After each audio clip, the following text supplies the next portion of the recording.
Hello everyone. आज software engineering में मैं आप लोगों को सॉफ्टवेयर प्रोजेक्ट एस्टिमेशन के बारे में बताने वाला हूं।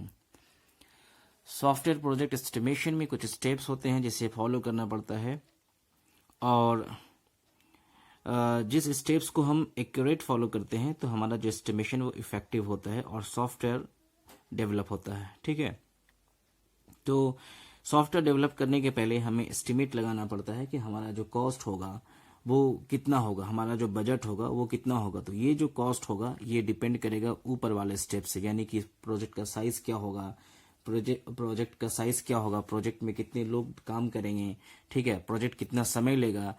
तो ये तमाम स्टेप्स को जब हम फॉलो करेंगे तब हमारा कॉस्ट निकलेगा और बजट निकलेगा, जिसको करने के बाद हम फिर आगे प्रोजेक्ट जो है डेवलप करेंगे। ठीक है, तो सबसे पहले हम देखते हैं सॉफ्टवेयर प्रोजेक्ट एस्टिमेशन का जो डेफिनेशन है उसको हम देखते हैं। आप देखिए स्क्रीन पे जो हमने सॉफ्टवेयर प्रोजेक्ट एस्टिमेशन की जो डेफिनेशन लिखी है कि it is the process of estimating various resources required for the completion of A project. ठीक है, तो किसी भी प्रोजेक्ट को कंप्लीट करने के लिए जो रिसोर्सेज की जरूरत होती है उसको एस्टिमेट लगाना, उसी एस्टिमेट लगाने की विधि को हम क्या कहते हैं, सॉफ्टवेयर प्रोजेक्ट एस्टिमेशन कहते हैं। ठीक है, दूसरा देखिए आप, effective software project estimation is an important activity in any software development project. किसी भी सॉफ्टवेयर डेवलप जो प्रोजेक्ट होगा, जो भी प्रोजेक्ट हो जिसमें हम सॉफ्टवेयर डेवलप करना है, तो क्या होगा, इंपॉर्टेंट एक्टिविटी, यानी कि वो बहुत खास एक्टिविटी होगी और उस एक्टिविटी के लिए हमारे पास जो एस्टिमेशन होना चाहिए वो इफेक्टिव होना चाहिए। ठीक है, तभी हम कस्टमर के जो रिक्वायरमेंट है उसको फुलफिल कर पाएंगे।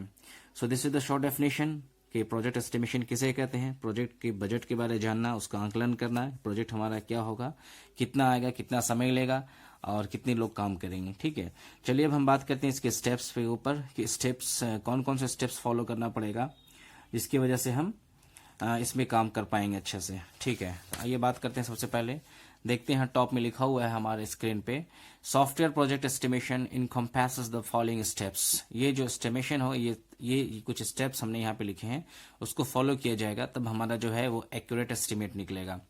ठीक है, तो सबसे पहले क्या है, estimating the size of project का साइज को एस्टिमेट करना, इसको भी हम आगे एक्सप्लेन करेंगे। ठीक है, दूसरा जो स्टेप है, estimating effort based on man month और मैन आवर, यानी कि एस्टिमेटिंग एफर्ट करना, एफर्ट के ऊपर एस्टिमेट करना है। ठीक है, तीसरा हमारा जो है estimating schedule in calendar days month year based on total man month. ठीक है, यानी हमको क्या करना है, इसमें हमारा टाइम कितना लगेगा, शेड्यूल कितना लगेगा, उसके ऊपर एस्टिमेट करना है। और फाइनल जो स्टेप होगा हमारा, जो मेन स्टेप है, estimating total cost of the project, यानी प्रोजेक्ट में कितना कॉस्ट आएगा उसको हम एस्टिमेट करेंगे। ठीक है, तो हम देखते हैं इसको एक एक करके फॉलो करते हैं क्या है स्टेप में। सबसे पहले देखिए स्टेप 1 पे ऊपर हम बात करते हैं कि सॉफ्टवेयर का साइज का एस्टिमेट करना। ठीक है, सॉफ्टवेयर साइज में be estimated either in terms of KLOC, that is kilo line code, और by calculating number of functions points in the software. ठीक है, यानी सॉफ्टवेयर का जो साइज होगा वो एस्टिमेट होगा कि उसमें कोडिंग जो है वो कितना 1000 लाइन का कोड है, किलो मतलब 1000, कितना 1000 लाइन का कोड है, या फिर उसको कैलकुलेट किया जाएगा number of function points in the software, कितने फंक्शन पॉइंट्स है। एक्चुअली अगर हमारा प्रोजेक्ट या सॉफ्टवेयर बहुत बड़ा होगा तो हमारा जो किलो लाइन जो कोड है वो ज्यादा होगा, या फंक्शंस में ज्यादा होंगे। ठीक है, जो फंक्शंस काम करेंगे उसमें ज्यादा होंगे, तो उससे हम एस्टिमेट कर सकते हैं कि हमारा प्रोजेक्ट साइज कितना बड़ा है। ठीक है, जितना बड़ा साइज होगा उसी हिसाब से हमारा जो है एस्टिमेट एफर्ट होगा या टाइम लगेगा। ठीक है, तो ये हमारा फर्स्ट स्टेप है कि हम पहले साइज का एस्टिमेट करेंगे। ठीक है, अब ये जो एस्टिमेट का साइज है या जो टाइम है, ये शेड्यूलिंग है, ये हम लोग इसके बारे में मॉडल पढ़ेंगे। मॉडल यानी कि सॉफ्टवेयर प्रोजेक्ट एस्टिमेशन को फाइंड करने के लिए जो मॉडल होते हैं उसमें हमको देखेंगे कि किलो लाइन कैसे निकालते हैं, पर मंथ कैसे निकालते हैं, मैन आवर कैसे निकालते हैं, वो हम लोग मॉडल में देखेंगे। ठीक है, चलें दूसरा स्टेप जो है, the manager estimates effort in terms of personnel requirement and man hour required to produce the software. अब पहला जो हमारा स्टेप हो गया कि हमारा प्रोजेक्ट साइज क्या है, उसी पे डिपेंड होगा हमारा एफर्ट कितना लगेगा। ठीक है, और ये तमाम जो काम है ये सॉफ्टवेयर मैनेजर का काम होगा कि वो एस्टिमेट करे। एस्टिमेट करने के लिए या तो उसको मॉडल के थ्रू तो निकालेंगे ही फॉर्मूला, और दूसरे क्या करेंगे, यहाँ पे देखिए मैंने लिखा हूँ फ्रॉम पास्ट एक्सपीरियंस। अगर पहले से सॉफ्टवेयर बनाया गया होगा तो उससे भी हम एस्टिमेट कर सकते हैं कि पहले सॉफ्टवेयर में कितना पैसा, कितना जो एफर्ट लगा था, उसी हिसाब से हम नया जो अभी प्रोजेक्ट जिसमें हम लोग काम कर रहे हैं उसका हम एफर्ट को फाइंड कर सकते हैं। ठीक है, और ये जो एफर्ट होगा ये मैन आवर या मैन पर मंथ लगेगा, एक महीने में कितने लोग काम करेंगे या पर आवर कितने आदमी काम करेंगे, उस हिसाब से ये जो एफर्ट होता है, एफर्ट एस्टिमेशन सेकंड स्टेप, उसको फॉलो किया जाता है। ठीक है, उसके बाद तीसरा स्टेप जो हमारे पास है वो है शेड्यूलिंग का, जो मैंने आपको शुरू में दिखाया था, शेड्यूलिंग का। ठीक है, इस शेड्यूलिंग को हम टाइम भी कहते हैं।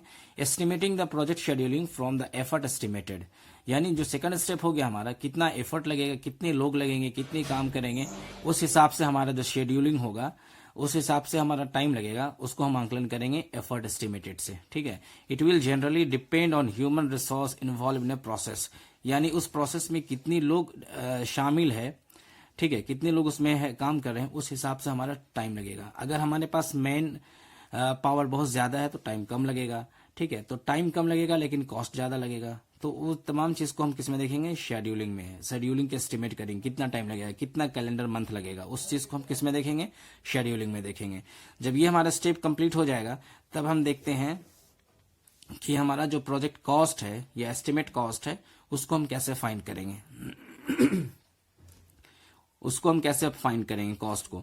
So it is derived from, तो ये जो कॉस्ट निकाला जाएगा वो जो है या तो प्रोजेक्ट के साइज पे, प्रोजेक्ट एफर्ट कितना लोग काम कर रहे हैं, प्रोजेक्ट कितना बड़ा है, ठीक है, प्रोजेक्ट में जो हार्डवेयर इंफ्रास्ट्रक्चर जो सिस्टम लग रहे हैं वो क्या है, या फिर ट्रेवल एक्सपेंसेस है। मान लीजिए जो कंपनी है, कंपनी में जो सॉफ्टवेयर जिस लैंग्वेज में मान लीजिए डेवलप करना है और उस लैंग्वेज का जानकार नहीं है, तो मान लीजिए कंपनी जो है अपने एम्प्लॉय को कहीं दूसरी जगह भेजती है ट्रेनिंग के लिए, तो वहां पे जो ट्रेवल एक्सपेंसेस होते हैं वो भी कॉस्ट में ही इंक्लूड किया जाएगा। ठीक है, फिर हम देखते हैं टेलीकम्युनिकेशन कॉस्ट है, जो प्रोजेक्ट डेवलप करने के जो दरमियान जो भी कस्टमर से या जो और लोगों से जो बातें होती है, जो टेलीकम्युनिकेशन यूज किया जाता है, तो उसमें जो कॉस्ट आते हैं उसको भी हम कॉस्ट में इंक्लूड करेंगे।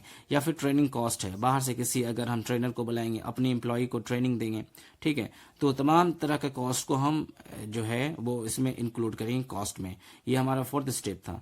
तो इसको इंक्लूड करने के बाद हमारा जो है वो एस्टिमेट हो जाता है कि प्रोजेक्ट कितना समय लगेगा बनने में और उसमें कितना बजट आएगा। तो ये जब तमाम चीज को हम लोग करने के बाद जो बजट है उसको अप्रूव कर देते हैं। ठीक है, उसको अप्रूव कर देते हैं कंपेयर करके कि कस्टमर से हमारा कितना आ रहा और हमें कितना फायदा होगा। उस हिसाब से अगर हम पॉजिटिव में है, हमारा फायदा हो रहा है, तो क्या करेंगे, हम उसको प्रोजेक्ट को अप्रूव कर देंगे। उसके बाद प्रोजेक्ट का जो नेक्स्ट स्टेप होता है उसको आगे करेंगे। तो ये था सॉफ्टवेयर प्रोजेक्ट एस्टिमेशन। उसके 4 स्टेप्स होते हैं। प्रोजेक्ट का साइज है, प्रोजेक्ट का एफर्ट है, ठीक है, उसका शेड्यूलिंग है, टाइम है और कॉस्ट है। ठीक है, अगर इसमें कोई आपको डाउट हो तो आप जरूर हमें बताइए कमेंट सेक्शन में। Thank you very much.